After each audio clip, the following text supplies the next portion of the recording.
बहुत समय पहले की बात है। एक नगर में एक ब्राह्मण और ब्राह्मणी रहते थे। ब्राह्मणी ने घर में एक नेवला पाल रखा था। उसे नेवला बहुत प्यारा लगता था और वह उसकी पूरी देखभाल करती थी। नेवला पूरे घर में घूमने को स्वतंत्र था। कुछ समय पश्चात ब्राह्मणी के एक लड़का पैदा हुआ।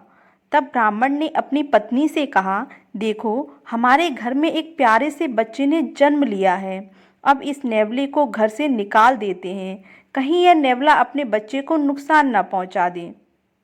ब्राह्मणी ने ब्राह्मण की बात नहीं मानी, क्योंकि उसे नेवला बहुत प्यारा था। नेवला घर में पहले जैसे ही रहने लगा। ब्राह्मणी अपने बेटे के साथ साथ उस नेवले का भी पूरा ख्याल रखती। धीरे धीरे समय गुजरने लगा। एक दिन ब्राह्मणी पास के कुएं से पानी लेने गई। बच्चा घर पर पालने में सो रहा था और नेवला पास में ही आराम कर रहा था। इतनी में कहीं से सांप आया और बच्चे के पालने की तरफ बढ़ने लगा। नेवले ने सांप को बच्चे की तरफ आते देखकर वह सतर्क हो गया। नेवला तो वैसे ही सांप का दुश्मन होता है। नेवला सांप के ऊपर टूट पड़ा। बहुत देर सांप से लड़ाई करने के बाद नेवले ने सांप के टुकड़े टुकड़े कर दिए। इस कारण घर में चारों तरफ खून के छींटे बिखर गए। नेवला बहुत ही खुश था कि उसने अपने मालिक के बेटे की जान बचा ली। वह अपनी बहादुरी दिखाने के लिए घर के दरवाजे पर बैठ गया, ताकि ब्राह्मणी जब आएगी तो उसे इस काम के लिए शाबाशी देगी। जब ब्राह्मणी कुएं से पानी लेकर लौटी तो उसने दरवाजे पर खून से सने हुए नेवले को देखा। यह देखकर वह बहुत घबरा गई। उसे विचार आया कि इस दुष्ट नेवले ने मेरे बेटे को मार दिया, इसलिए वह गुस्से से आग बबूला हो गई। उसने अपने पानी से भरे हुए घड़े को नेवले के ऊपर जोर से पटक दिया। नेवला तुरंत मर गया।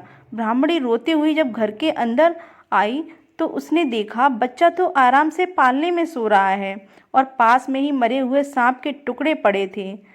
यह देखते ही उसे अपनी भूल मालूम हुई। ब्राह्मणी अब पछताने लगी कि नेवले के अच्छे काम के बदले में मैंने उसकी जान ले ली। ब्राह्मण जब शाम को घर लौटा तो उसे सारी बात बताई।